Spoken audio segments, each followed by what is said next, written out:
Yeah, hello again. Wanted to go through another review of a race that happened on 521 at Gulfstream.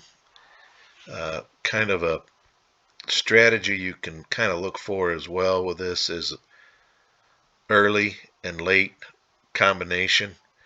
Find basically like the best early horse with the best late horse and kind of key off of those. So if it ends up being, sometimes you just don't know what the pace is going to end up at, even though you can look at this E5, E8, there's a 7. It looks like there could be a little pace in here, but you just don't know truly what's going to happen. You can use this to give yourself an idea, but sometimes the gate opens, as we know, and we've probably all seen. It doesn't unfold exactly the way that you may forecast it to. So while these are a great tool to try to do that, sometimes it just doesn't, like I say, unfold the way these numbers and that might point you to. But still, a very valuable tool these are to try to predict the pace of the race. But again, to an early late combo strategy, you take a look at this race, maiden 12.5, 8.5 on the all weather. So the first thing would be find your best early horse. And with these numbers, I highlight, sometimes I highlight the best top 2, top 3, whatever, in the early and late column. And you can see Millennium Condo here is the best early rating.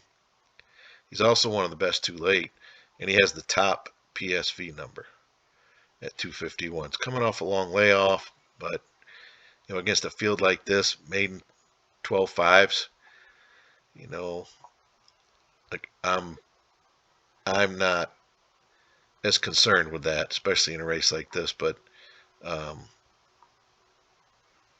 it is long. It is a long layoff, 7 months. But again, just using the numbers, early late combination.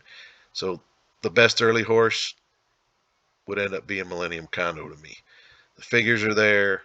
He had an improving pattern before that layoff. The surface, he's only had 4 tries on the surface, a 75. There's nothing in any of these horses except maybe Dunkel, who had that 81 on the surface and at the distance, to scare me away from that 75, right there with his field, really. So again, he'd be the best early, 82. And then you try to find the best late horse in the field. And looking at the numbers, the best next, or the top late, is Dunkel. He is in the top 4 in PSV. The other horses, this 5 horse was an early type, and Once Upon a Dream was, at least on the numbers, was also more of a his early number comes up better than his late number. He is a P3, so you'd think he'd be sitting back a little bit and try to move on him. But just by that, and these numbers are fairly close, 242, 244, and 248, Dunkel looks like very possibly the best late horse. So if you use an early-late combination of Millennium Condo and Dunkel as your keys,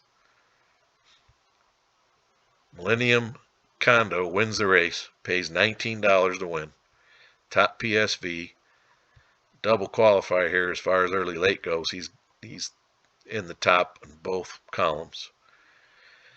Dunkel does get up for second. He paid $380 to place. The exacta paid $25 for a $1 ticket. Not bad. $50 for 2. And so yeah, if you took it a step further, this horse here actually came in third. Doc Ballard. He was 5th on the number, so it depends how deep you went. There was these 2 scratches on the outside, but that just a strategy you can look at and use sometimes. Best early and best late. Again, not necessarily the top early number. You got to use these with PSV. So sometimes it may be the second or third early number may be top PSV. So it's just looking at it, doing some general handicapping, and figure out, okay, who you think the best early horse is and who you think the best late horse is, and key off of those two horses.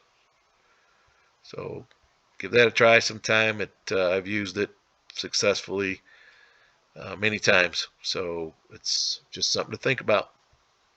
Thanks for watching. Good luck.